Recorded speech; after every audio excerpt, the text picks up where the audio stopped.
चलिए फिर पॉलिनोमियल्स पढ़ते हैं। इससे पहले हमने रियल नंबर को खत्म किया है।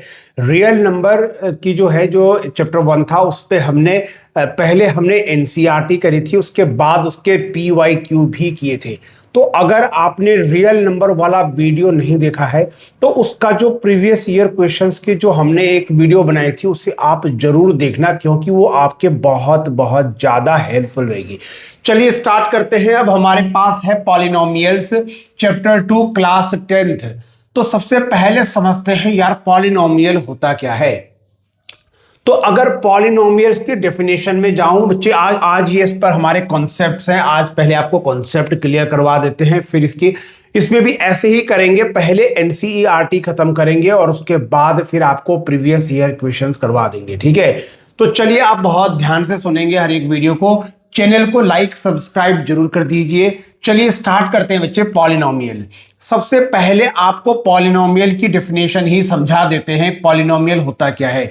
तो बच्चे पॉलिनोमियल जो होता है एक अलजेब्राइक एक्सप्रेशन होता है। क्या कह रहा हूं? एक अलजेब्राइक एक्सप्रेशन होता है बच्चे, कुछ इस तरीके से। जैसे मान लो मैंने ये लिख दिया ax² plus bx plus c करके कुछ मैंने एक एक्सप्रेशन लिख दिया। तो ये जो अलजेब्राइक एक्सप्रेशन है बच्चे, पॉलिनोमियल क्या होता है? एक अलजेब्राइक एक्सप्रेशंस होता है जिसके अंदर कंटेन करती हैं वेरिएबल्स। जिसके अंदर क्या होता है बच्चे? वेरिएबल्स होता है। जैसे अगर आप देखेंगे ना यहां पर, तो ये वेरिएबल्स है। जैसे ये x हो गया, ये हमारे पास वेरिएबल्स है जिसके अंदर वेरिएबल्स होंगे। जैसे x और y और z, ये सब वेरिएबल्स है बच्चे जिसके अंदर कोफिशिएंट्स होंगी। जिसके अंदर क्या होंगी? जिसके अंदर कोफिशिएंट्स होंगे। कोफिशिएंट्स क्या होते हैं? जो x के साथ में जो लिखे गए नंबर्स होते हैं वो हमारे पास क्या कहलाते हैं? कोफिशिएंट कहलाते हैं। तो यहां पर देखोगे x² के साथ में जो लिखा है a, या x के साथ में लिखा है b, या ये जो c लिखा हुआ है, ये हमारे क्या कहलाएंगे? ये हमारे कोफिशिएंट कहलाएंगे बच्चे। a b c करके हमारे कोफिशिएंट्स है। तो पॉलिनोमियल की जनरल आप डेफिनेशन में क्या कहेंगे कि पॉलिनोमियल एक अलजेब्राइक एक्सप्रेशन है which is made up of variables जैसे x, y, z और कोफिशिएंट क्या होते हैं? जो x, y, z के साथ में जो नंबर्स लिखे जाएंगे। जैसे अगर मैं आपको उदाहरण लिख के दूं, जैसे एक बेसिक कोई सा भी एक एग्जांपल लिख दिया मैंने। जैसे मैं लिख दिया 4x² प्लस 7x प्लस 2, ऐसा लिख दिया। तो यहां पर ये जो x लिखा हुआ है बच्चे, ये हमारा कहलाएगा वेरिएबल्स। और इसके साथ में जो ये कांस्टेंट, ये जो नंबर्स लिख रखे हैं इनके आगे, इनको इसके कोफिशिएंट कहेंगे, है ना। और एक्चुअली ये कांस्टेंट्स भी कहलाते हैं ना, कांस्टेंट, इनको कांस्टेंट भी कहते हैं। तो ये कोफिशिएंट हो गए जो हमारे पास जो वेरिएबल के सामने जो लिखे होंगे नंबर, उनको कोफिशिएंट कहते हैं, ठीक है ना। और ध्यान रखना पॉलिनोमियल्स के अंदर, पॉलिनोमियल्स में कभी भी वेरिएबल की जो पावर होगी, क्या बोल रहा हूं बच्चे? वेरिएबल की पावर जो होगी वो हमेशा नॉन निगेटिव इंटीजर होगी। क्या बोल रहा हूं? नॉन निगेटिव इंटीजर होगी। नॉन निगेटिव कहने का मतलब ये हुआ, अगर सीधी सी भाषा में कहूं तो बच्चे ये कहना चाह रहा हूं कि पॉलिनोमियल्स में जो वेरिएबल्स आपको दिखेंगे x, y, उनके ऊपर जो पावर होगी वो पावर कभी भी माइनस में नहीं हो सकती है। ये बात ध्यान रखना। अगर माइनस में हुई तो फिर वो पॉलिनोमियल्स नहीं कहलाएगा। इसी तरीके से ना तो बच्चे वो फ्रैक्शन में भी नहीं हो सकती है, इस बात को आप यहां पर ध्यान रखना। तो यहां पर जो वेरिएबल्स होते हैं, वेरिएबल्स जो है बच्चे वो डिनोमिनेटर में भी नहीं हो सकता है। अगर ये तीन चीजें हो जाए तो फिर वो हमारे पास पॉलिनोमियल नहीं कहलाएगा। जैसे उदाहरण दूं, एग्जांपल देता हूं, ठीक है, तो बेहतर समझ आएगा। जैसे मैंने तुम्हें एग्जांपल दिया, मैंने कहा बच्चों मेरे पास एग्जांपल है 3x² प्लस 2x प्लस 1। क्या ये हमारे पास पॉलिनोमियल है? तो आप कहना सर यस ये पॉलिनोमियल है, क्योंकि जो हमारे पास वेरिएबल है उसकी पावर जो है बच्चे वो पॉजिटिव है। जैसे 2 है 1 है, तो पावर जो है वो पॉजिटिव है, निगेटिव नहीं है, फ्रैक्शन में भी नहीं है, है ना। तो यस ये पॉलिनोमियल है। जैसे अगर मैं तुमसे कहूं मेरे पास लिखा हुआ बच्चे x की पावर -1+2, क्या अब ये पॉलिनोमियल है? तो इसका आंसर रहेगा नहीं सर, ये पॉलिनोमियल नहीं होगा, क्योंकि इसकी x जो ये जो वेरिएबल है ना x, इसकी पावर यहां पर कैसे आ गई? माइनस में आ गई। हमने कहा था वेरिएबल की पावर हमेशा नॉन नेगेटिव इंटीजर होगी, माइनस में नहीं हो सकती है। तो मेरे बच्चे ये हमारे पास पॉलिनोमियल नहीं कहलाएगा, क्योंकि इसकी पावर यहां पर माइनस में आ रही है। इसी तरीके से अगर मैं आपसे एक और एग्जाम्पल पूछ लूं, जैसे आपसे पूछ लिया 3√x + 5x-2, क्या ये हमारे पास पॉलिनोमियल है? तो आप सिंपल कहना नहीं सर, ये भी हमारे पास पॉलिनोमियल नहीं है, क्योंकि x में क्या आ गया? रूट, और रूट का मतलब पता है क्या होता है? जैसे √x है बच्चे, तो ये एक बात याद रखना हमेशा, रूट का मतलब होता है, जब रूट हटता है ना तो इसका मतलब होता है कि पावर 1/2 है। रूट का मतलब क्या है कि पावर में क्या है? 1/2, और हमने आपको पहले ही कहा था पावर फ्रैक्शन में नहीं हो सकती है। तो यहां पर √x लिखने का मतलब यह है कि ये बोलना चाह रहा है कि सर यहां पर पावर जो है वो फ्रैक्शन में है बच्चे, तो ये भी पॉलिनोमियल नहीं होगा। जैसे हमने आपसे कहा बच्चे मेरे पास है 2/x + 3, क्या ये पॉलिनोमियल है? नहीं सर, ये भी पॉलिनोमियल नहीं है, क्योंकि x जो हमारे पास है बच्चे, जो हमारा वेरिएबल है वो डिनोमिनेटर में आ रहा है किसी नंबर के, ऐसा भी नहीं होता है पॉलिनोमियल में। तो ये 3 कंडीशन आप याद रखेंगे। तो पॉलिनोमियल की डेफिनेशन क्या है समझ गए आप? हमने कहा था पॉलिनोमियल क्या होता है बच्चे? एक एल्जेब्राइक एक्सप्रेशन होता है जो किससे मिलकर बना होता है? जो बना होता है बच्चे वेरिएबल से। वेरिएबल यानी x y z जो ये सब होंगे वेरिएबल हैं, और बना होगा बच्चे कोफिशिएंट से, है ना। कोफिशिएंट क्या होते हैं? जो वेरिएबल x y है उनके साथ में जो नंबर होंगे उनको बोलना है कोफिशिएंट, ठीक है ना। x के साथ में जो भी लिखा होगा x² के साथ में या x के साथ में, ये कोफिशिएंट्स होंगे, ठीक है ना। जैसे यहां मैं पूछूं x² का कोफिशिएंट क्या है, तो इसके साथ में कौन है? 3, तो आप बोलेंगे 3। अगर मैं आपसे पूछूं x का कोफिशिएंट क्या है, तो इसके साथ में कौन लिखा हुआ है? 2, तो आप बोलेंगे 2। तो ये कोफिशिएंट से बना होता है। और एक खास बात और, पॉलिनोमियल्स में जो वेरिएबल की पावर है वो निगेटिव नहीं हो सकती है, इस बात को ध्यान रखना, हमेशा पॉजिटिव होगी, निगेटिव नहीं हो सकती है। और दूसरी बात, फ्रैक्शन में नहीं हो सकती, इस बात को आप ख्याल रखेंगे। तो बच्चे ये पॉलिनोमियल की बेसिक आपके पास डेफिनेशन हो गई, ठीक है। इसी तरीके से अगर आप बात करेंगे टाइप्स ऑफ पॉलिनोमियल में, तो ये तो छोटी क्लासेस में आपने सीखा है टाइप्स ऑफ पॉलिनोमियल में, जिसमें पहला हमारे पास आता है बच्चे लीनियर पॉलिनोमियल। क्या होता है लीनियर, जरा बताओगे? तो बोलना सर ऐसा पॉलिनोमियल जिसकी डिग्री 1 हो। जैसे बच्चे यहां लिखा हुआ है एग्जांपल देखो, 2x + 3 लिखा है ना, तो यहां x की डिग्री देखो, हाईएस्ट पावर इसकी कितनी है? 1 है, तो इसकी पावर 1 है, तो इसको हम बोलेंगे सर ये लीनियर पॉलिनोमियल है, क्योंकि इसकी जो डिग्री है वो कितनी आ रही है? यहां पर पावर कितनी आ रही? 1 आ रही। अब मैं कहूं क्वाड्रेटिक पॉलिनोमियल क्या होता है, तो आप कहना सर जिसकी डिग्री 2 हो। जैसे बच्चे मेरे पास एग्जांपल लिख दिया 3x, बतेरे एग्जांपल हो सकते हैं, 3x² + 4x + 5 = 0। यहां पर चेक कर लो इसकी पावर कितनी, यहां पर इसकी पावर यहां पर 2 है बच्चे, तो इसकी डिग्री भी कितनी हो जाएगी? 2 हो जाएगी। अर्थात ये भी हमारे पास क्या होगा? क्वाड्रेटिक पॉलिनोमियल, क्योंकि इसकी डिग्री यहां पर 2 है। सिमिलरली हमारे पास क्यूबिक पॉलिनोमियल होता है जिसकी डिग्री 3 होती है। जैसे कुछ भी लिख दिया, x की पावर 3 + 5 लिख दिया, तो इसकी डिग्री यहां पर कितनी है? 3। तो अगर डिग्री 1 हुआ तो लीनियर पॉलिनोमियल, डिग्री 2 हुआ, डिग्री मतलब समझ लेना पावर में देखना है हाईएस्ट पावर, तो अगर डिग्री 1 हुई तो लीनियर, डिग्री 2 हुई तो क्वाड्रेटिक, डिग्री 3 हुई तो क्यूबिक पॉलिनोमियल, ठीक है।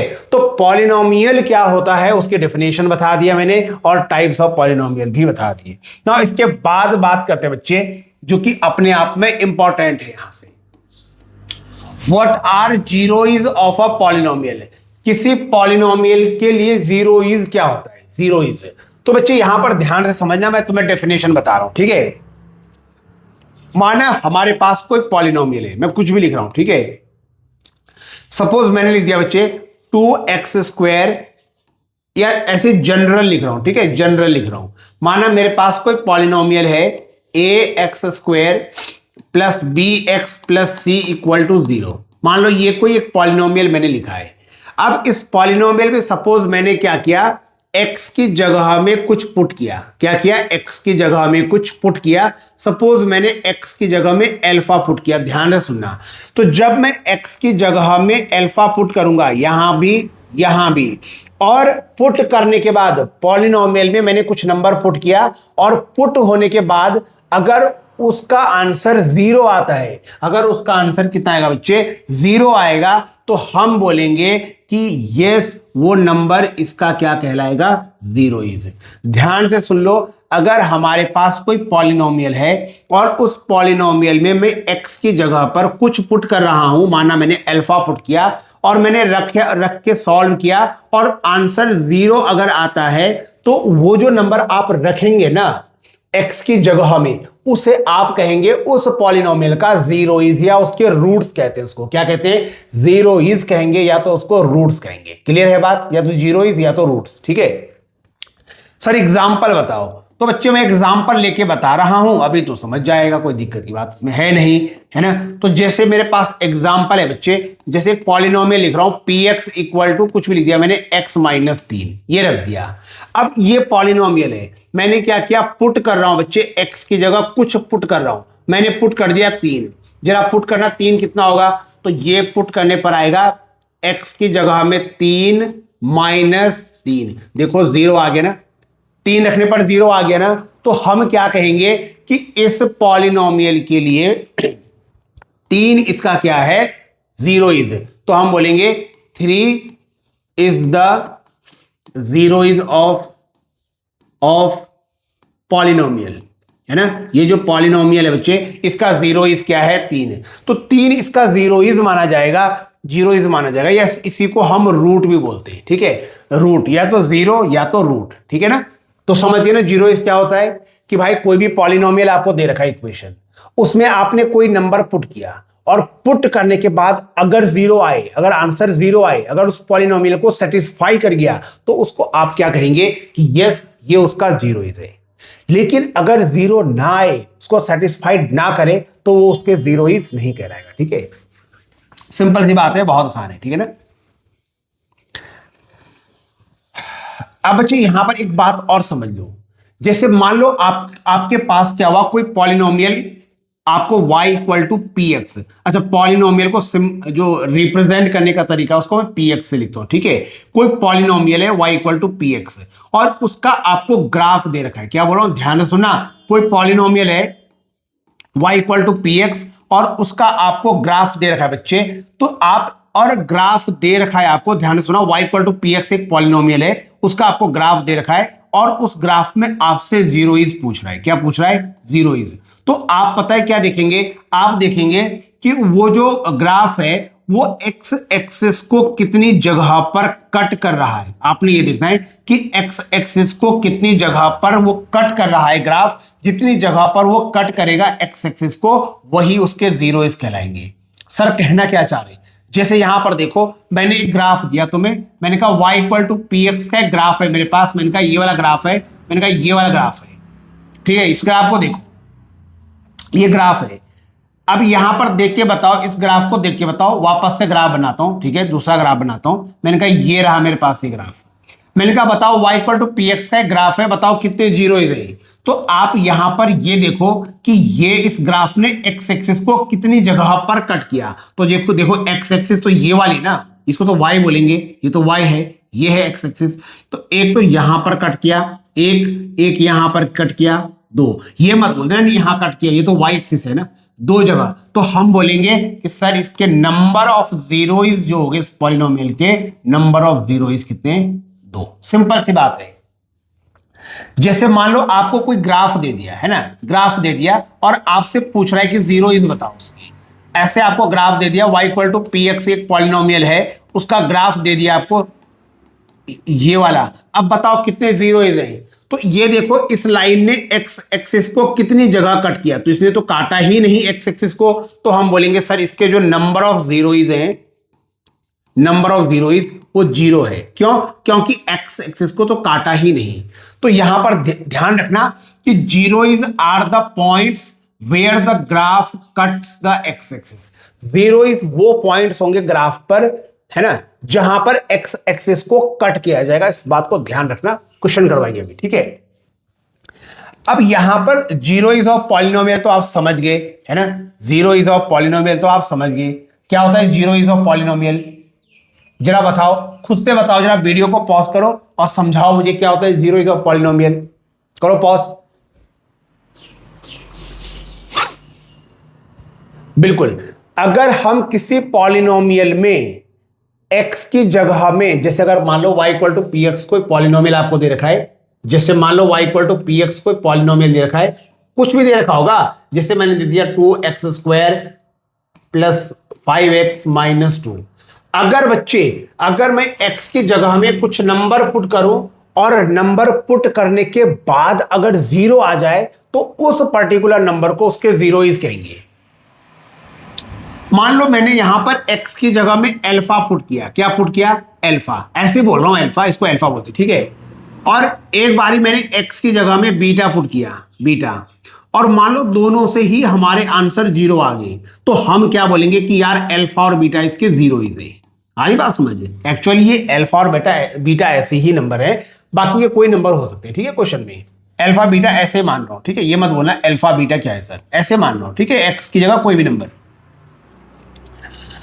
तो अगर बच्चे मेरे पास मान लो, अगर मान लो मेरे पास कोई इक्वेशन है, क्या नाम, पॉलिनोमियल इक्वेशन मेरे पास ax² plus bx plus c, और मैंने क्या किया, इसमें सपोज मैंने x की जगह में अल्फा रखा। सुनना, वापस से बता रहा हूं, अल्फा, इसको अल्फा बोल रहे हैं, ठीक है, x की जगह अल्फा, और एक बार मैंने x की जगह में बीटा रखा, और दोनों को सपोज रख के आंसर जीरो आ गया, पॉलिनोमियल को सेटिस्फाइड कर गया, तो हम क्या बोलेंगे कि अल्फा और बीटा इसके क्या है? जीरोइज। हम बोलेंगे अल्फा एंड बीटा आर जीरोइज, ऐसे बोलेंगे जीरोइज।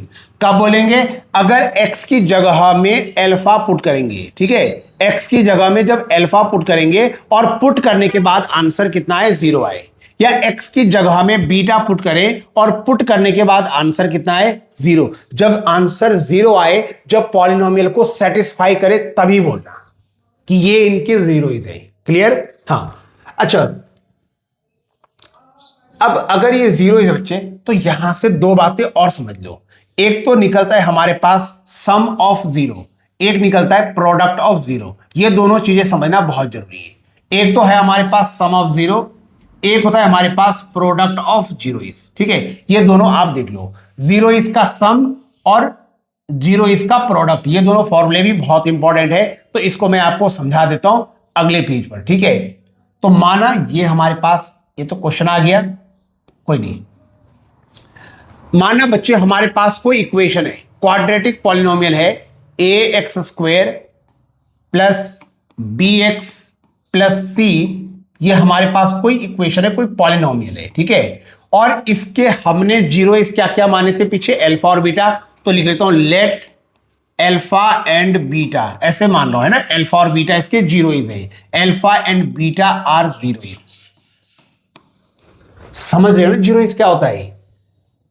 पहली बात तो अल्फा और बीटा से कंफ्यूज मत होना, ये कोई नंबर हो सकते हैं, मतलब अल्फा, जैसे मान लो अल्फा की जगह 3 हो सकता है, बीटा की वैल्यू -1 2 कुछ भी हो सकता है, ठीक है ना, अल्फा बीटा ऐसे मान रखा है। तो माना अल्फा और बीटा इसके जीरोइज है, तो बच्चे यहां पर दो बातें समझो। एक तो निकलता है सम ऑफ जीरो, क्या निकलता है? Sum of जीरोइज। अच्छा, सम का मतलब क्या होता है? सम का मतलब तो जोड़ना होता है ना, तो जीरोइज को जोड़ो, यानी अल्फा प्लस बीटा, इसको बोलेंगे सम ऑफ जीरोइज। तो सम ऑफ जीरो इसका फॉर्मूला क्या होता है, ये आपको याद रखना है। सम ऑफ जीरो का फॉर्मूला होता है माइनस बी अपॉन ए, बी अपॉन ए। बी कौन सा होगा? जो एक्स का कोफिशिएंट होगा, मतलब इसको ऐसे लिख सकता हूं, ओ आर और करके माइनस बी क्या है, तो आप बोलिए एक्स का कोफिशिएंट, आप बोलिए एक्स का कोफिशिएंट, तो ये हो गया बच्चे coefficient of x, coefficient of x upon a क्या है? ए बोलिए ए क्या है, तो देखिए x² का साथ है ना उसका कोफिशिएंट, तो इसको बोलिए कोफिशिएंट ऑफ x², इसको बोलिए कोफिशिएंट ऑफ x²। तो बच्चे ये फॉर्मूला बहुत ज्यादा इंपॉर्टेंट है, क्या होता है, sum of zero is alpha plus beta equal to minus b upon a. या तो आप ये याद रखो या और करके आप ये भी बोलेंगे तो चलेगा काम, minus coefficient of x upon coefficient of x square. कोई सा भी इनमें से याद रखिए, दोनों ही सेम है। या तो ये वाला फॉर्मेट याद रखिए या तो ये वाला फॉर्मेट याद रखिए, दोनों ही सही है। Minus coefficient of x, coefficient of x का मतलब पहले एक्स को देखना है फिर उसके साथ वाला नंबर लेना है। कोफिशिएंट ऑफ एक्स स्क्वायर, पहले एक्स स्क्वायर को देखना है फिर उसके साथ वाला नंबर लेना है। क्लियर है ये बात ध्यान रखना, ठीक है। तो ये सम ऑफ जीरो हो गया। दूसरा होता है हमारे पास प्रोडक्ट ऑफ जीरो।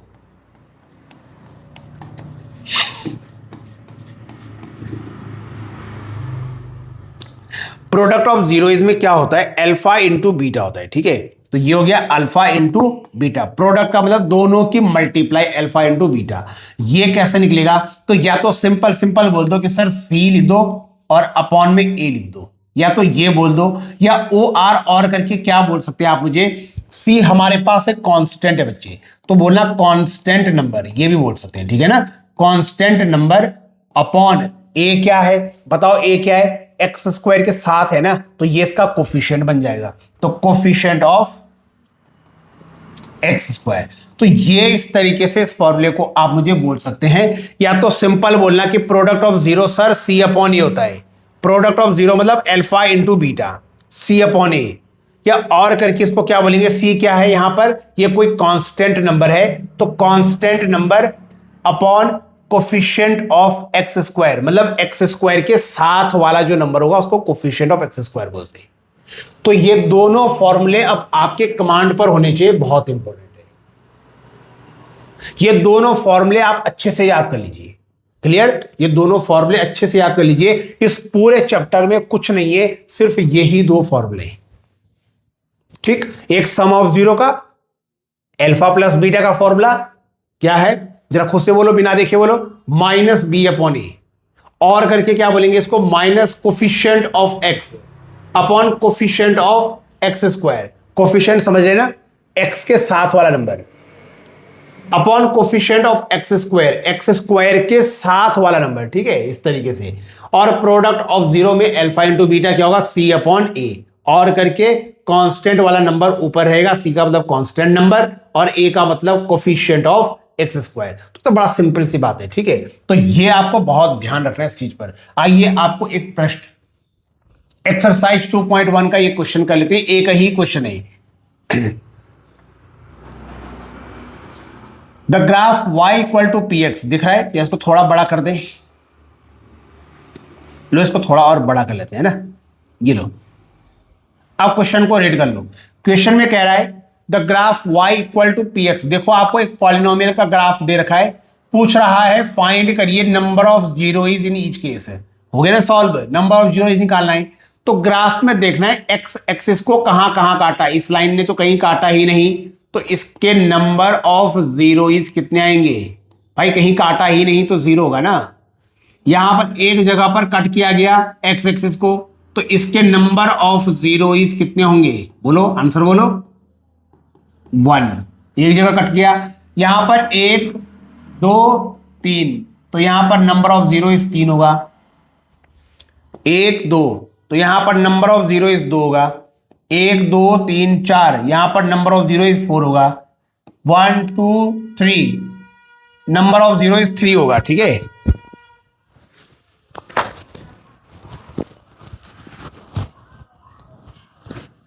तो बहुत ही सिंपल है।